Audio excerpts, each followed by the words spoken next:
Welcome back. All right. So let us go ahead and review the 5-game night that just finished not too long ago in the National Hockey League.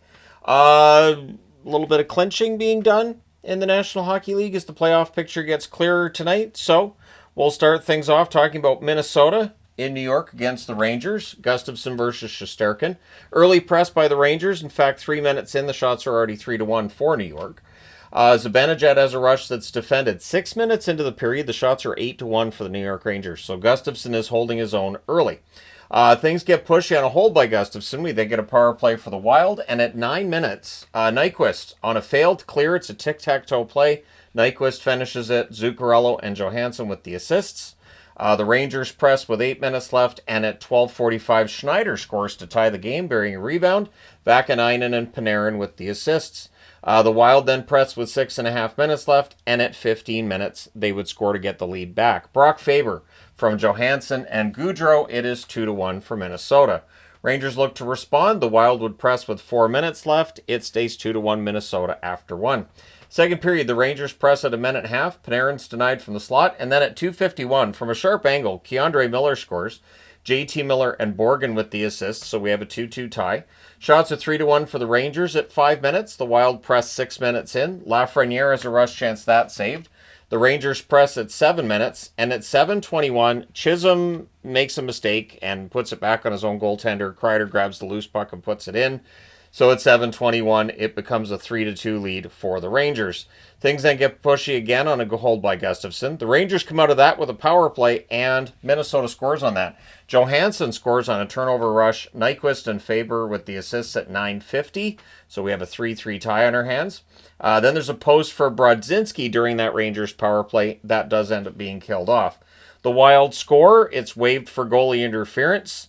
The Wild then press with 6 minutes left. Eventually, though, the Rangers get one. At 18:56, Panarin buries one on a fast break. The Rangers have a 4-3 lead after 2.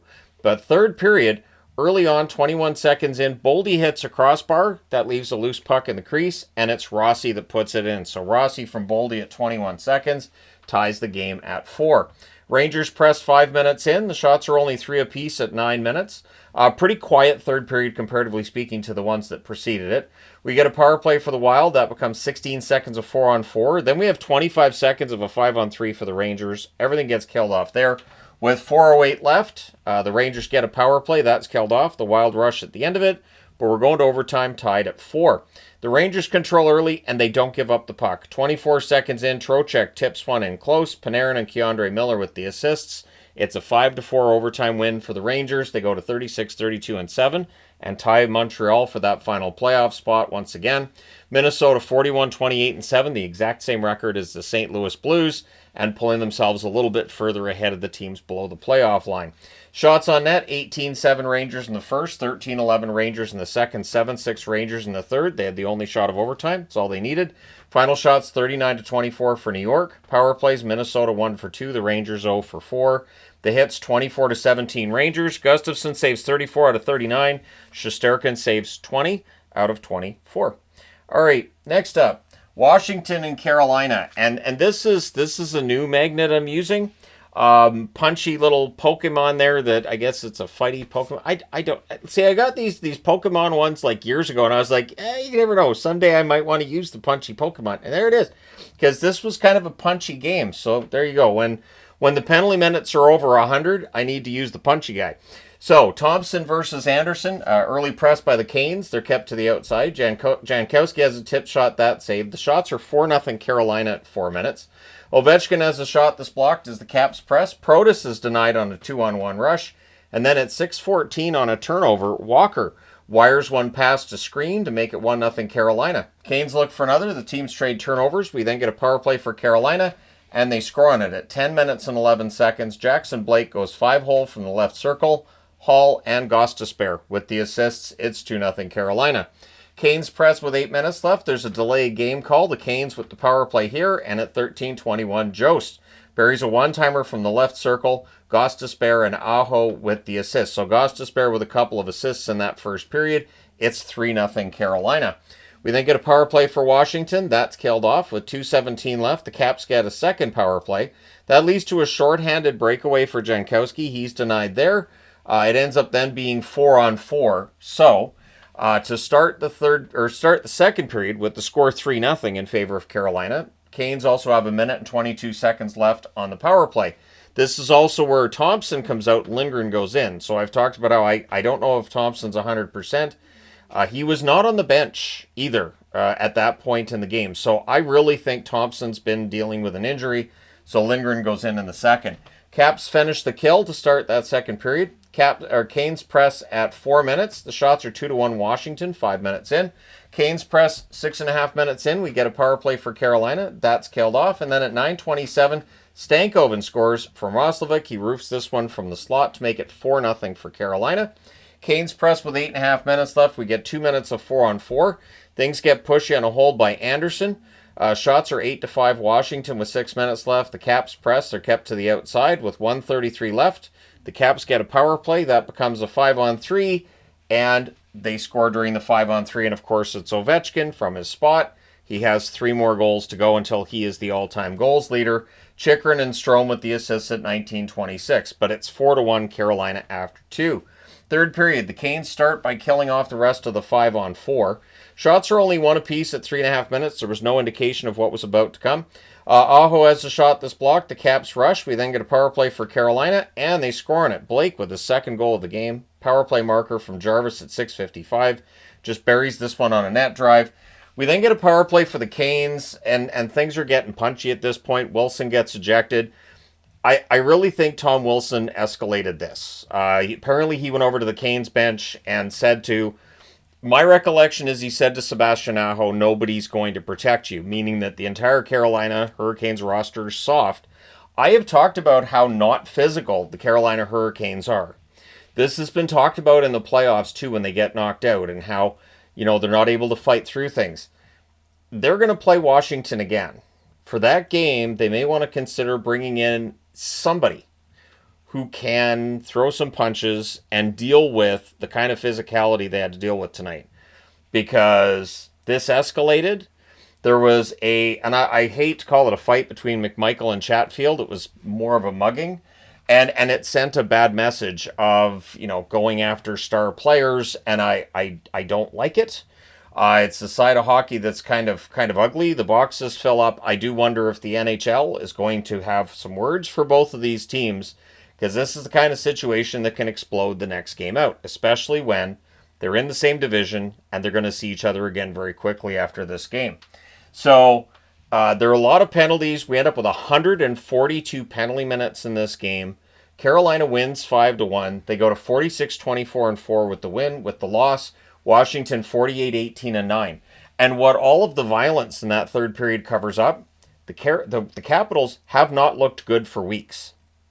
And now they're starting to lose games where before they might have won them. Maybe the goaltending's bailing them out. Maybe they got a lucky or fortunate goal, if you don't like the term luck.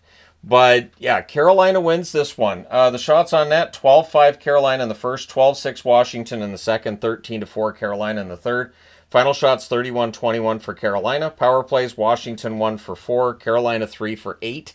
The hits, 35-15 for Washington.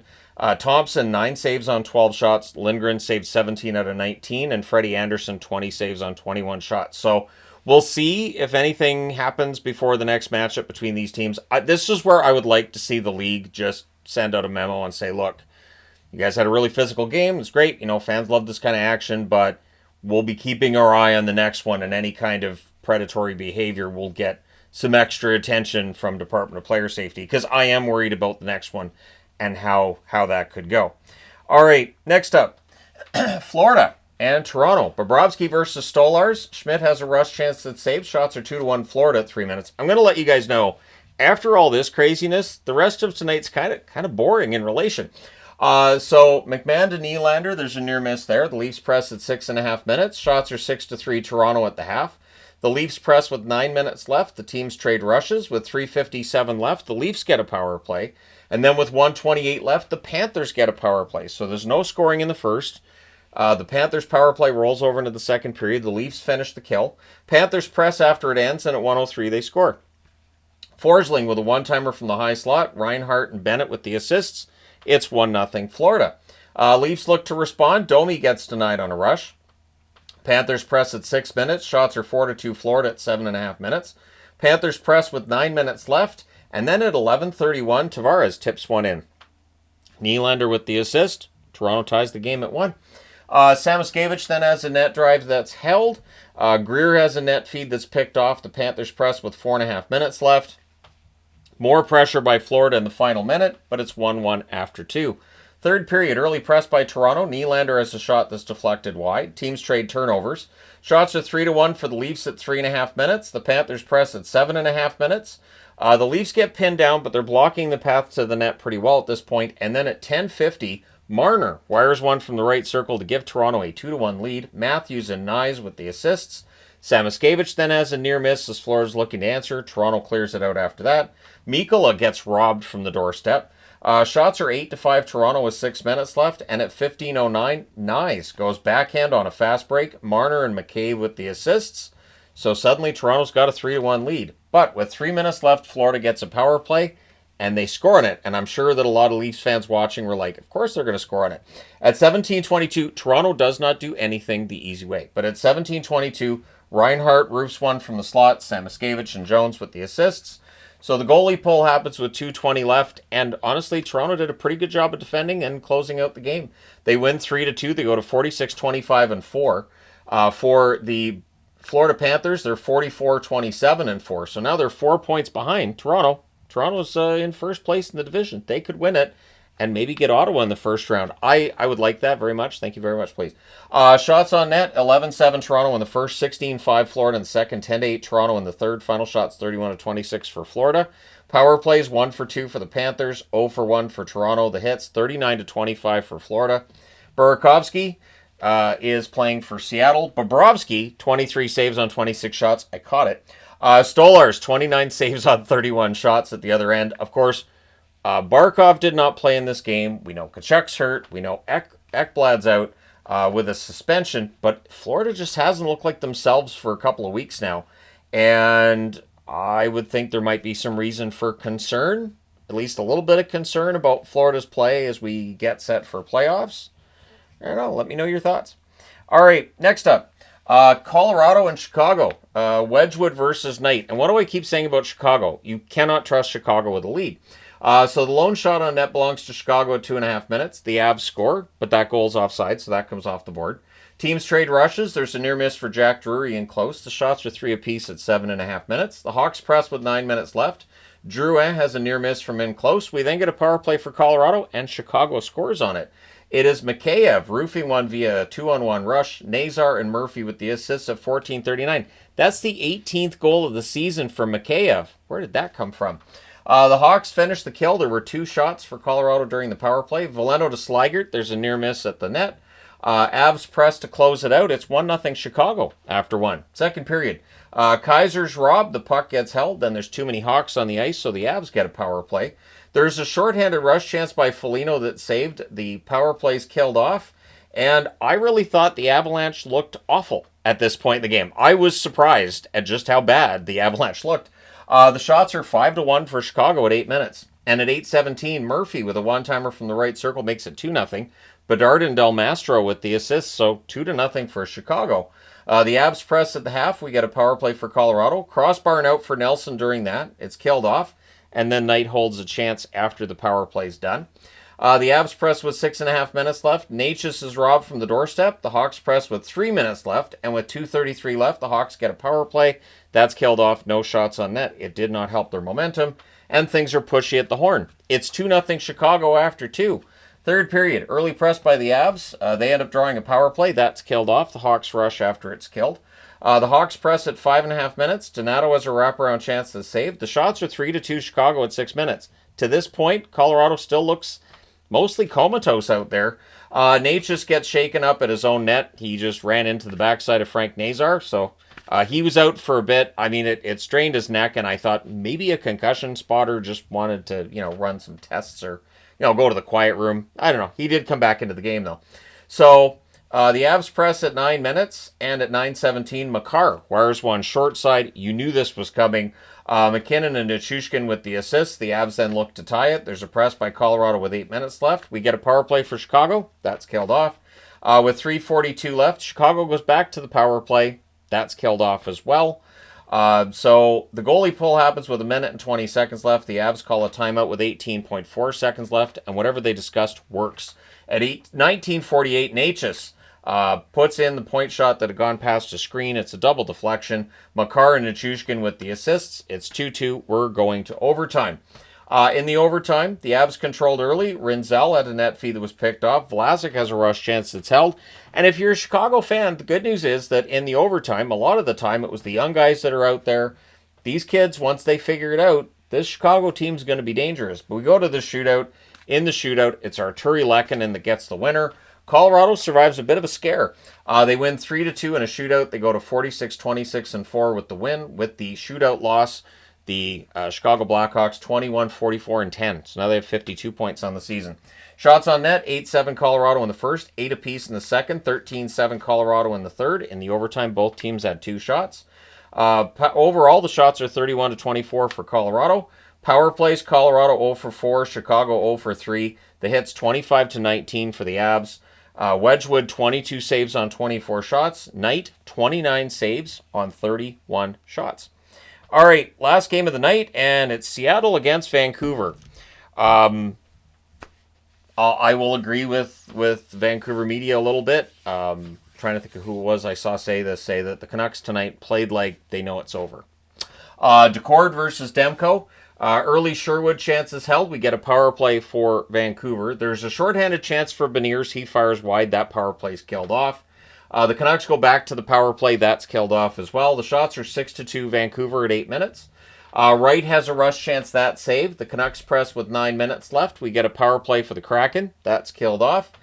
Seattle presses after it ends. And then there's a turnover chance, and AC Mont buries it at 16:42. He goes 5-hole on a fast break. It's 1-0 Seattle. That's your score after 1. Second period. Early press by Vancouver. We get a power play for the Kraken. That's killed off. The Canucks then press after they're done killing the penalty. Linus Karlsson with a near miss and close. Winterton has a rush chance that's blocked. The shots are only 2 apiece at 6.5 minutes, so pretty defensive game there. Seattle presses at 8 minutes. The Canucks get pinned down, but they block the net pretty well until 9:49 on a rush. Stevenson goes far corner from the left circle. Burakovsky and McCann with the assist. There's Burakovsky, and that makes it 2-0. We get a power play for the Canucks. That's killed off. The Canucks press after it's done. We then get 2 minutes of 4-on-4. Hughes has a net drive chance. That's held.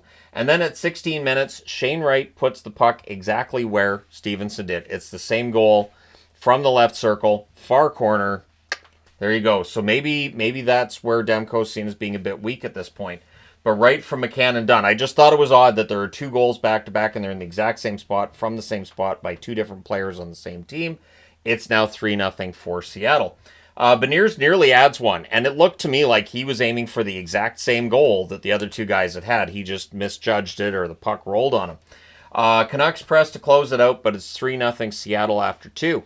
Third period. The only shot on net 3 minutes in belongs to Vancouver. Then there's a near miss for O'Connor in close.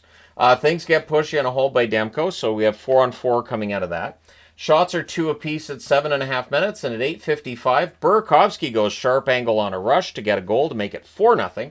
The assist to McCann and Wright. So McCann likes playing against his former team. Hughes to Joshua. There's a near miss at the Seattle net. Pretty fast third period. It wasn't overall a fast game, but it felt like the third period they just wanted to get the game finished. DeBrusk can't bury one in close. They pulled the goalie with 4:57 left. I mean, you're down by 4. I know it's Seattle, but you're down by 4. So then you're down by 5. Larson hits the empty net from COL-CHI and Dunn at 16:24. So Vancouver gets exterminated. So the Dalek extermination magnets on the board for a 5-0 win by Seattle. They go to 32-38-6 with the win. With the loss, Vancouver 34-28-13. I think we can officially say this is done. Vancouver's not making the playoffs. They're 8 points back now of both Minnesota and St. Louis. It's not going to happen. Now I'm just hoping for a good draft pick. I'm worried about draft positioning now with both Boston and Vancouver. This is how different last season to this season has gone. So the shots on net, 9-7 Vancouver in the first, 7 apiece in the second, 9-5 Vancouver in the third. Final shots 25-19 for the Canucks. Power plays 0-2 for Seattle, 0-3 for Vancouver. hits 30 to 15 Vancouver. Decord, perfect night for him, 25 saves on 25 shots. Demko, 14 saves on 18 shots. And it, to me, was a little bit troubling just how teams seem to have a little bit of a book on him right now. Maybe it's just Seattle had that tonight. We'll see how the next game goes for him. But let me know your thoughts in the comments section below. As always, don't forget to hit like and subscribe in the event you may not have done so already. Thank you guys so much for all your support as always. I will talk to you again soon.